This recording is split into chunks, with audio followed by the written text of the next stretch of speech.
गुरु प्यारी साध संग जी प्यार से कहना, धन निरंकार जी।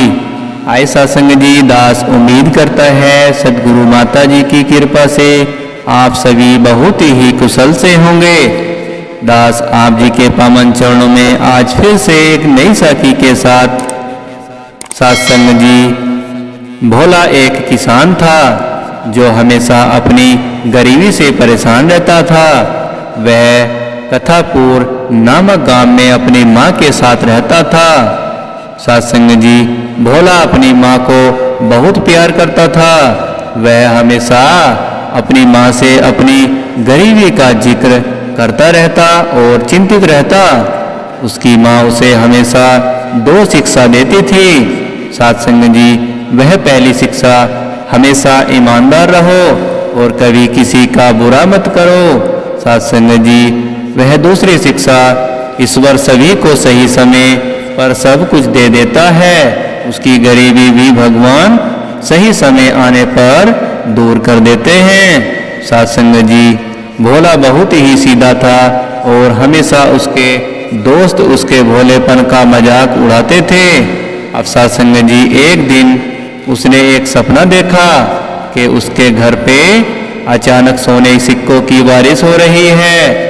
वह इस सपने के बारे में अपने दोस्त रामू को बताता है। रामू उसकी बात का मजाक उड़ाते हुए कहता है, हाँ, मुझे भी सपना आया था कि खेत में सोने के सिक्कों का घड़ा निकलता है और मुझे मिलता है। सत्संग जी, यह कहकर वह हंसता हुआ वह वहां से निकल जाता है।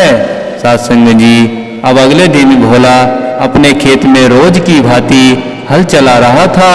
अचानक उसकी नजर एक घड़े पे पड़ी। वह जैसे ही घड़े को खोलता है उसकी आंखें फटी की फटी रह जाती हैं। जी हाँ, उसमें सोने के सिक्के थे। सत्संग जी, वह बेचारा बड़ा दुखी होता है। उसे लगता है ये तो उसके मित्र रामू का सपना था। वह उसे यहाँ सिक्के रामू को देने चाहिए। वह जाके रामू से कहता है, रामू, तुम्हारा सपना पूरा हो गया। जाओ जाके मेरे खेत में अपना सोने का सिक्कों का भरा घड़ा ले आओ। सत्संग जी, यह कहकर भोला अपने घर की ओर चल पड़ता है। सत्संग जी, और अपने सपने के बारे में पूरे होने का इंतजार करता है। उसे लगता है कि शायद अब सोने की बारिश भी। सत्संग जी, उसकी यह बात सुनकर उसकी माँ परेशान होकर कहती है, भोला, तू सचमुच में भोला है। भला सोने की बारिश होती है क्या? सो जा चल चुपचाप।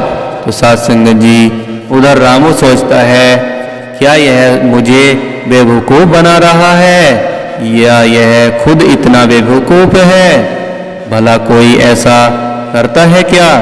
मगर चलो चल के देखता हूँ। तो सत्संग जी, रामू जैसे ही खेत में पहुँचा तो हाँ, वहाँ उसे घड़ा दिखता है। मगर यह क्या, उसमें तो ऊपर 5-6 सांप दिखते हैं, जिसे देखकर वह घबरा जाता है।